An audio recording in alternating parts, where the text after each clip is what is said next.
we'll surely mention tomorrow night, Hillary Clinton's emails and the continuing concerns about how she and her team handled classified information. A Friday night document dump by the FBI and news of immunity deals has offered new info to be digested on the now closed investigation. Joining me from Greenville, South Carolina is House Oversight Committee member Trey Gowdy. Congressman, thanks for being here. Yes, sir. I want to get your thoughts on these developing stories, and then we'll talk about the debate tomorrow night. First of all, we get this document dump on Friday night. Tons of different pieces of the different interviews the FBI conducted. One of them, Brian Pagliano. This is the IT guy who handled the server for Hillary Clinton. And he essentially says that there was some sort of cover-up. And that he mentioned this. Take a listen to questioning of Robbie Mook today. We learned from the FBI that an IT contractor managing Hillary Clinton's private email server made reference to the, quote, Hillary cover-up operation in a work ticket. This IT worker certainly sounded like he thought he was covering something up, no? FBI Director Comey came out and said to the world that there was no case here, that they did not have evidence of wrongdoing on Hillary's part. So what's the Hillary cover-up operation that the IT worker was referring to? But this is the perfect example of what's going on here. The Republicans in the House side are selectively leaking documents for the purpose of making Hillary look bad. Congressman, your reaction to all this?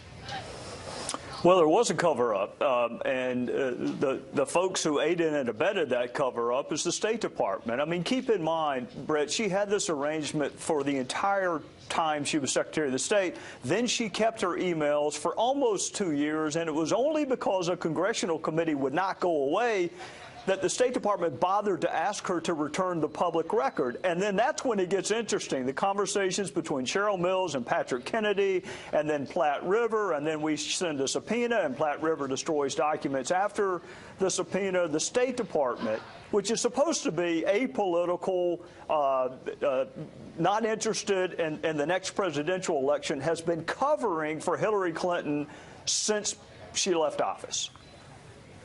Well, what about the Department of Justice offering this at least partial immunity, but immunity through the FBI to 5 different people, one of them, Cheryl Mills, the former chief of staff of Hillary Clinton? For a lot of people who looked at this, they just don't get that. Yeah, and I would be one of them who don't get it for a couple of reasons. Number one, if you think that there is evidence that is relevant to an investigation on a piece of physical property, you use a subpoena, a grand jury subpoena. You don't strike an immunity agreement with the computer. You go get the computer. Her lawyer, Beth Wilkinson, who, by the way, represents both Heather Samuelson and Cheryl Mills, she's on record as saying the Department of Justice assured me my clients did nothing wrong. Well, people who have done nothing wrong typically don't ask for immunity. So my question would be, immunity from what? What was it that you were worried about the FBI finding on those computers? And Brett, I'll tell you what I think it is. She had classified information on those computers. So you offer immunity to Cheryl Mills, who has classified information on her computer. How can you possibly then prosecute Hillary Clinton for having classified information on her computer? You couldn't do it. So are you saying, Congressman, that there was no intention at the beginning to prosecute Hillary Clinton, no matter what happened? Well, I don't want to malign the FBI, but I can tell you this. I have been underwhelmed by an agency that I once had tremendous respect for, and it's the Department of Justice who gives out immunity agreements, not the FBI. The FBI doesn't immunize anyone. But the Department of Justice, the same department that is headed by someone who met on a tarmac for half an hour to discuss golf and grandkids with a potential witness, to say nothing about being the spouse of a target, a potential witness in an investigation. She recuses herself. Someone in the Department of Justice had to decide to pass out these immunity agreements. And I see the get out of jail free cards, Brett. What I don't see is the jail. Usually you strike immunity agreements to further a prosecution. There is no prosecution. It's just 5 get out of jail free cards. All right, I want to ask you about the president, and he factors into this document dump. Here's what he said back in March 7th. Mr. President, when did you first learn that Hillary Clinton used an email system outside the U.S. government for official business while she was Secretary of State? At the same time, everybody else learned it through news reports. Now, there's an email in this document dump that Uma Abedin notes that the president could only receive emails from approved addresses. She recounted when Clinton changed her primary email address, they had to notify the White House so Clinton's emails would not be rejected by the server. Uma Abedin, was not sure how often Clinton emailed the president. Abedin was shown an email chain dated June 28, 2012 with the subject regarding congratulations. Abedin did not recognize the name of the sender. Once informed that the sender's name is believed to be a pseudonym used by the president, Abedin exclaimed, "How is this not classified?" Your thoughts on that? Yeah, Brad, I read that a couple of weeks ago when I read the FBI's file. This is about the fourth or fifth time the president has said something, that he learned something from a media report, whether it was the IRS targeting scandal or whether it's this. He's got really poor people staffing him if he has to rely on you and others in the media to tell him that Hillary Clinton was using her own private email. He emailed with her. It wasn't just once. It was more than once. And the other defense I've heard is, well, there was the letter H. Well, that's fine, but what you didn't see is state.gov. And that's what you ought to see if you're getting an official email. The one question that's never been asked of Secretary Clinton that I would love to ask if I were in your line of work is, would you have had this arrangement had you beat President Obama? Had you won in 2008? Yeah. Now, that brings me to my last point. This debate tomorrow night, she likely will get asked some kind of question like this, we would think. If not, it'll be raised by Donald Trump. You've evolved on Donald Trump. You supported Marco Rubio. You said Donald Trump didn't have specifics back in February. Does he have specifics now? And what do you think about tomorrow night? He has some specifics, but you know, Brett, this is really not a policy presidential race. This is about the anger and frustration that my fellow Americans feel with those of us who have been in politics, and Secretary Clinton's been in it for a long time. The way I look at it, I was a Marco Rubio supporter, so I'll quote him. The choice is between someone I don't agree with on everything or someone I don't agree with on anything. And between the two, I'm going to pick the person I don't agree with on everything.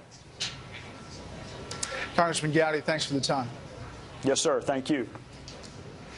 Let's get some reaction and a look ahead to tomorrow night with syndicated columnist Charles Krauthammer, who joins us now from Washington. Charles, your thoughts? Well, look, I think Trey Gowdy is absolutely right. The more you look at these document dumps, the more you look at the things that were done, the granting of immunity. And as Gowdy explains, there was no need for that. All you had to do was issue a subpoena. And since it came from the Department of Justice, it seems to me very clear that the answer to your question, which Gowdy was a little bit hesitant to go into, was that, yes, it was understood from the beginning by the Department of Justice and the White House that this person was going to be the Democratic nominee, that the legacy of the president was going to hang on her winning re-election and that and that there was no way they were going to prosecute her, and whatever had to be done would be done along the way. My view is that Comey found himself in a position where he's not a stupid man. He understood that was the setting for the whole play. And his job, I think, he felt, now I'm imputing this to him, was to come out with his reputation reasonably intact by laying out the indictment while in the end not indicting. I don't know that it was a happy compromise, but that looks to me to be what actually happened. All right, so we are 26 hours and 45 minutes away from this thing starting here at Hofstra. There's been a lot of prognostication about which Donald Trump shows up, whether Hillary Clinton tries to run circles around him in policy.